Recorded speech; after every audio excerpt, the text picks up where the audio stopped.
पहलगाम में आतंकी हमले के बाद बहुत ज़्यादा गुस्सा है और भारत पाकिस्तान के बीच तनाव बढ़ा हुआ है। हर कोई गुस्से में कि जल्दी इसका बदला लिया जाए। अब गुस्सा में होते होते क्या होता है, आपका चेहरा लाल हो जाता है। तो शेयर बाज़ार भी गुस्सा में है और शेयर बाज़ार भी लाल हो गया इस गुस्से में और शेयर बाज़ार गिर गया।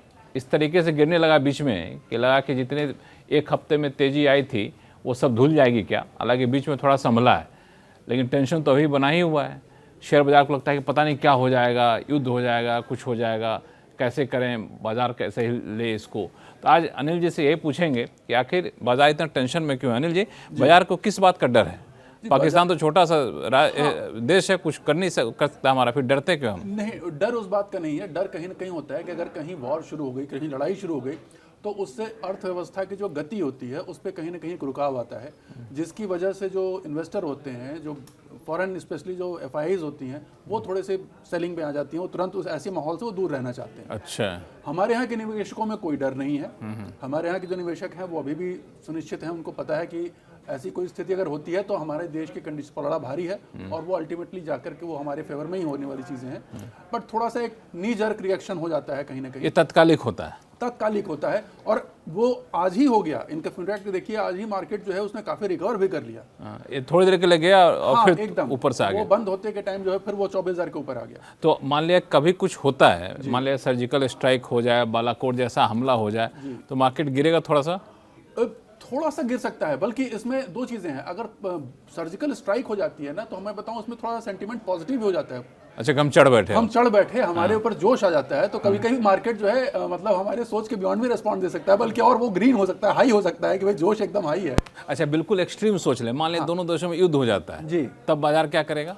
तब देखिए, अगर दोनों देशों में युद्ध हो जाता है तो डर बस इसका है कि जो FIIs हैं वो फिर से सेलिंग शुरू कर देंगे। अगर पिछले एक हफ्ते में देखें तो उन्होंने करीब बहुत अच्छी 30,000 FII मतलब विदेशी जो निवेशक हैं, उन्होंने 30,000 करोड़ के आसपास की बाइंग की है पिछले एक हफ्ते में मिला दें तो कहीं ना कहीं उनकी फिर से वो सेलिंग शुरू हो जाती है, जिससे थोड़ा सा एक टेम्परेरी प्रेशर आता है मार्केट में। और उसमें मुझे कोई बहुत बड़ा नहीं दिख रहा है कि कोई फॉल होगा, क्योंकि मार्केट, हमारे देश की इकोनॉमी जो है वो सशक्त है और हम सबको ये पता है कि अगर ये युद्ध होता भी है तो उससे हमारे देश की उस पर बहुत बड़ा फर्क नहीं पड़ने वाला, क्योंकि सामने वाला जो है उसको कोई बहुत स्ट्रांग कोई वैसा देश नहीं है जिससे हम कहें कि मतलब अभी जो छोटे मोटे हमले होते हैं, स्ट्राइक, सर्जिकल स्ट्राइक हो जाए, बालाकोट जैसा ऑपरेशन हो जाए, तो इससे निवेशकों को बहुत चिंता करने की जरूरत नहीं है। मुझे लगता है कि आपदा में अवसर देखा जाए कि बाजार गिरे तो खरीद लो। यही हो ही रहा है, अभी भी यही हो रहा है। आज जैसे मार्केट गिर के नीचे गया, आज निफ्टी के लेवल की बात करूं तो मैं वो गिर करके 23,850 के आसपास गया, लोग खरीदना शुरू और वहीं से लोगों ने खरीदना शुरू कर दिया। आज ही खरीद लिया, आज ही गया, आज ही खरीद लिया, उसको फिर 24,000 के ऊपर लाके तो इसको अच्छे से देखिए ना, मतलब लोग खरीदने के लिए आतुर हैं, एकदम आतुर हैं। उनको विश्वास है कि इसमें कुछ नुकसान नहीं होना है। उसको जैसा आपने कहा आपदा में अवसर, उन्होंने अवसर देखा और तुरंत उसका लाभ उठा लिया। अच्छा, तो जो लोग ये पछता रहे होंगे कि हमने जो फरवरी में नहीं खरीदा, मार्च में नहीं खरीदा, बाजार भागे जा रहा है, अब खरीदने का मौका नहीं मिलेगा, तो एक मौका उनको दे रहा है बाजार। एकदम जैसे हमने लास्ट टाइम बात की थी कि मार्केट बढ़कर के ऊपर आ गया 2,000 पॉइंट, वहां से एक पुल बैक ड्यू था थोड़ा सा, आज वो पुल बैक हो गया और वहां से वो रिकवर भी हो गया। तो ऐसा एक चीज बताइए कि अभी एक निवेशक को क्या करना चाहिए? देखिए, अभी एक निवेशक को अगर अभी सिचुएशन में है, थोड़ा सा जैसे हम थोड़ा सा कॉशन ये दे रहे हैं कि सब वीकेंड है, आज तो ऐसे भी 3 दिन हो, तो 2-3 दिनों में कंफर्म एक आइडिया लग जाएगा कि देश में आगे क्या होने वाला है। केवल नी जर्क रिएक्शन से बचने के लिए आप थोड़ा वेट एंड वॉच करके डाल सकते हैं। अदरवाइज आप हर गिरावट में खरीदने वाली सलाह है इस समय, और आप गिरावट में जरूर पैसा डालें। कहाँ खरीदें?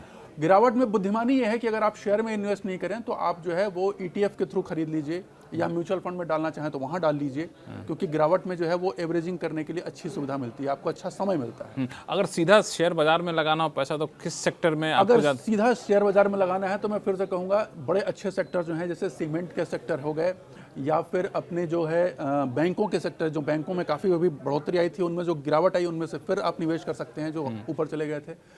ऊर्जा के क्षेत्र में, पावर के सेक्टर में जो शेयर बढ़ गए थे, वहाँ में फिर अगर आपको करेक्शन मिलता है तो आप फिर उसमें निवेश कर सकते हैं, वो फिर से अपनी नई दौड़ पे शुरू। क्योंकि हम लोग टेंशन की बात कर रहे हैं, तो एक जो टेंशन था ट्रम्प साहब को, अभी टेंशन खत्म, वो टेंशन खत्म हो गया। अब 90 दिन वाली डेडलाइन का हम इंतजार ना करें, नहीं करें, उसकी आवश्यकता नहीं है। तो वो लोग ये भी कह रहे हैं कि अब पहला डीलर करेंगे तो भारत उनमें से एक होगा। एकदम ये, और आपसे बेटर इसको कोई नहीं जान सकता। तो 90 दिन का टेंशन खत्म। इंडो भारत पाकिस्तान टेंशन एक आपदा में अवसर है, बिल्कुल ये एकदम इसको आपदा में अवसर ही माना जाए। तो सारा पैसा लगा दें?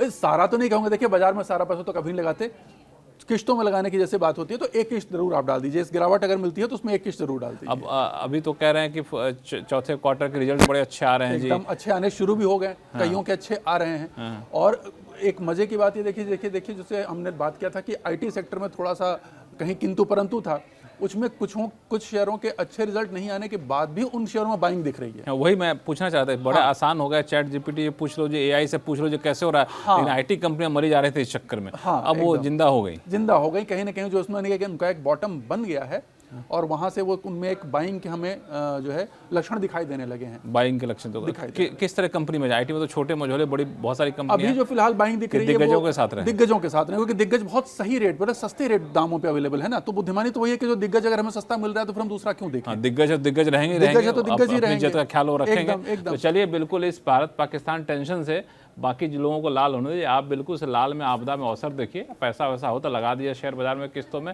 शेयर बाजार थोड़ा बहुत गिरे बस तुरंत लपक लिया करिए, क्योंकि बाजार बहुत ज़्यादा गिरने वाला है नहीं। अनिल जी ने साफ कह दिया, अनिल जी छोटे मोटे आदमी है नहीं, सेबी ने इनको मान्यता दे रखा है, तो इनकी बातों पर तो हम लोग भरोसा कर ही सकते हैं। चलिए, बहुत बहुत धन्यवाद अनिल, बहुत बहुत धन्यवाद।